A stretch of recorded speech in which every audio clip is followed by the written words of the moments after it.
30,862 ನ್ಯಾಯಬೆಲೆ ಅಂಗಡಿಗಳು ಏನು ರಾಜ್ಯದಲ್ಲಿ ಇದ್ದಾವೆ 31 ಜಿಲ್ಲೆಗಳಲ್ಲಿ. ಈ ಎಲ್ಲ ನ್ಯಾಯಬೆಲೆ ಅಂಗಡಿಗಳು ಶಿವಮೊಗ್ಗ ಜಿಲ್ಲೆಯಲ್ಲಿ 892 ನ್ಯಾಯಬೆಲೆ ಅಂಗಡಿಗಳಿದ್ದಾವೆ. ಈ ಎಲ್ಲ ನ್ಯಾಯಬೆಲೆ ಅಂಗಡಿಗಳು ಈ SC ST ಫಲಾನುಭವಿಗಳಿಗೆ ತಮ್ಮ ಜಾತಿ ಪ್ರಮಾಣ ಪತ್ರವನ್ನು ಕಡ್ಡಾಯವಾಗಿ ಕೊಡಬೇಕು ಅಂತೇಳಿ ಸುತ್ತೋಲೆ ಇದೆ. ಈ ಸುತ್ತೋಲೆ ಯಾವ ಕಾರಣ ಕೊಡಿಸಿದ್ದಾರೆ ಅಂತ ಕಾರಣ ಕೊಟ್ಟಿಲ್ಲ. ಏನು SC ST ಅವರಿಗೆ ವಿಶೇಷವಾದಂತಹ ಅಕ್ಕಿ ಕೊಡ್ತಾರ, ಬಂಗಾರ ಕೊಡ್ತಾರ, ಬೆಳ್ಳಿ ಕೊಡ್ತಾರ ಅನ್ನೋ ಕಾರಣ ಕೊಟ್ಟಿಲ್ಲ. ಒಟ್ಟಾರೆಯಾಗಿ ಇದನ್ನ SC ST ಜಾತಿ ಪ್ರಮಾಣ ಪತ್ರವನ್ನು ಕೊಡಬೇಕು ಅನ್ನುವ ಆದೇಶವನ್ನು ಕೊಟ್ಟಿದ್ದಾರೆ. ಇದಕ್ಕೆ ಸೈನ್ ಮಾಡಿರ್ತಕ್ಕಂಥದ್ದು ಎಂ.ಆರ್. ರವಿಕುಮಾರ್, ಆಹಾರ ಇಲಾಖೆಯ ತಕ್ಷಣ ಪ್ರಜ್ಞೆ ಕಳ್ಕೊಂಡ್ಬಿಡ್ತಾರೋ, ಮಾನವೀಯತೆಯನ್ನು ಕಳ್ಕೊಂಡ್ಬಿಡ್ತಾರೋ ಅನ್ನುವ ಗುಮಾನಿ ಅನುಮಾನ ನಮ್ಮ ಸಂಘಟನೆಗೆ ಬರ್ತಾ ಇದೆ. ಯಾಕೆ ಕೊಡಬೇಕನ್ನುವ ಕಾರಣವನ್ನು ಕೊಡಬೇಕಲ್ರಿ ಇವರು.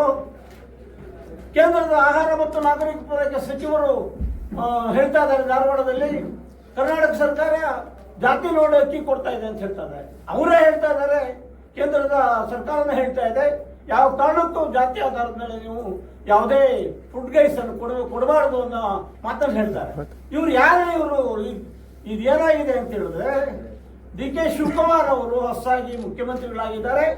ಅವರ ಸರ್ಕಾರಕ್ಕೆ ಕೆಟ್ಟ ಹೆಸರು ತರಲಿಕ್ಕಾಗಿ ಆಹಾರ ಇಲಾಖೆ ಮೇಲಾಧಿಕಾರಿಗಳು ಈ ರೀತಿಯ ಸುತ್ತೋಲೆಯನ್ನ ಅವೈಜ್ಞಾನಿಕ ಮತ್ತು ಅಪರಿಷ್ಕೃತವಾದಂತಹ ಸುತ್ತೋಲೆಯನ್ನು ಹೊರಡಿಸಿದ್ದಾರೆ ಎನ್ನುವ ಭಾವನೆ ನಮ್ಮ ಟ್ರಸ್ಟಿಗೆ ಬರ್ತಾ ಇದೆ. ಕೂಡಲೇ ಈ ಅಧಿಕಾರಿಯನ್ನ ಸಸ್ಪೆಂಡ್ ಮಾಡಬೇಕು. ಆಹಾರ ಇವರು ನಮ್ಮ ಮಾನ್ಯ ಮುಖ್ಯಮಂತ್ರಿಗಳು. ಇವತ್ತು ಏನಾಗಿದೆ ಅಂತ ಹೇಳಿದ್ರೆ, ರಾಜ್ಯಾದ್ಯಂತ 31 ಜಿಲ್ಲೆಗಳಲ್ಲಿ ಆಯಾ ತಾಲೂಕ್ ತಹಶೀಲ್ದಾರ್ ಕಚೇರಿಯಲ್ಲಿ ಮತ್ತು ನಾಡ ಕಚೇರಿಯಲ್ಲಿ ಬೆಳಿಗ್ಗೆಯಿಂದ ಪಾಪ BPL ಕಾರ್ಡ್ ಹೊಂದಿರತಕ್ಕಂಥ ಎಲ್ಲರೂ ಜನರಲ್ BTF ಕಾರ್ಡ್ ಇರ್ತಕ್ಕಂಥವ್ರು, ST ST BPL ಕಾರ್ಡ್ ಹೊಂದಿರ್ತಕ್ಕಂಥವ್ರು ಕ್ಯೂನಲ್ಲಿ ನಿಲ್ತಾ ಇದ್ದಾರೆ.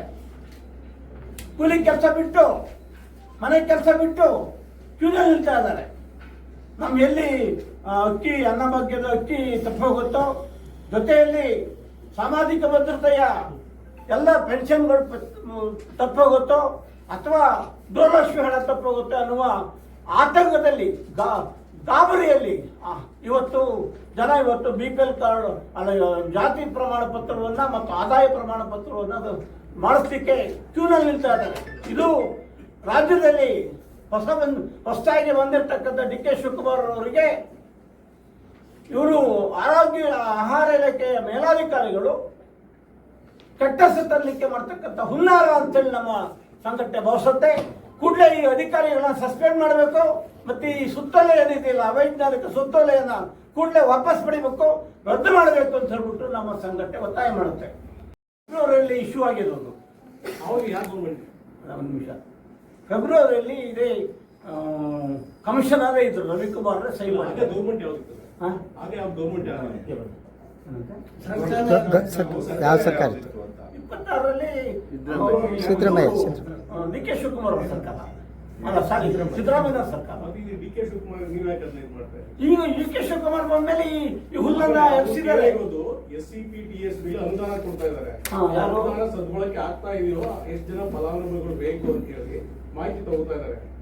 ಅಲ್ರಿ, ಇದು ಕಾರಣ ಕೊಡ್ಬೇಕಲ್ರಿ. ಎಲ್ಲಿ ನೀವು ಮಾಹಿತಿ ತಗೊಳ್ತಾರ, ನೀವು ಕಾರಣ ಕೊಡ್ಬೇಕಲ್ಲ. ಇದು ಸತ್ಯಲ್ಲ ನೋಡಿ, ಇಲ್ಲಿ ಕಾರಣ ಕೊಟ್ಟಿದಾರಾ? ಕಾರಣ ಕೊಟ್ಟಿದ್ದಾರೆ. ತಗೊಳ್ರಿ, ಕೊಡ್ರಿ, ತಗೊಳ್ರಿ. ಕಾರಣ ಕೊಟ್ಟಿದ್ರೆ ಓಕೆ, ಅಕ್ಸೆಪ್ಟ್. ಕಾರಣ ಕೊಡ್ಬೇಕಲ್ವಾ? ಪುಕ್ಷಾಟಿಯಾಗಿ ಜನ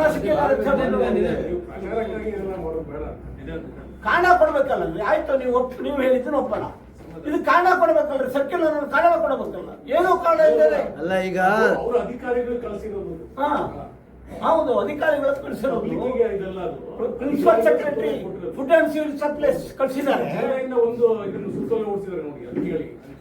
ಅಂಗನವಾಡಿ ಇದಕ್ಕೆ ನ್ಯಾಯಬೆಲೆ ಅಂಗಡಿಗಳಿಗೆ ಈ ಜಿಲ್ಲಾ ಆಫೀಸಿಂದ ಒಂದು ಲೆಟರ್ ಕಳಿಸಿದ್ದಾರೆ. ಅದನ್ನ ನೋಡಿ, ಎಲ್ಲವೂ ನೋಡಿದ್ವಿ ಸರ್ ನಾವು. ಎಲ್ಲೇನು ಗೊತ್ತಾ, ಡೆಪ್ಟಿ ಡೈರೆಕ್ಟರ್ ಆಫೀಸಿಗೆ ಹೋಗಿ ಕೇಳಿದೆ ಸತೀಶ್ ಅವರಿಗೆ, ಸರ್ ಕಾರಣ ಕೇಳಿಲ್ಲ, ಬಟ್ ಏನಂದ್ರೆ ಇದನ್ನ ಸುತ್ತಲೂ ಅವ್ರು ಕಳಿಸಿದ್ದಾರೆ ನಮಗೆ ಅಂದ್ರು.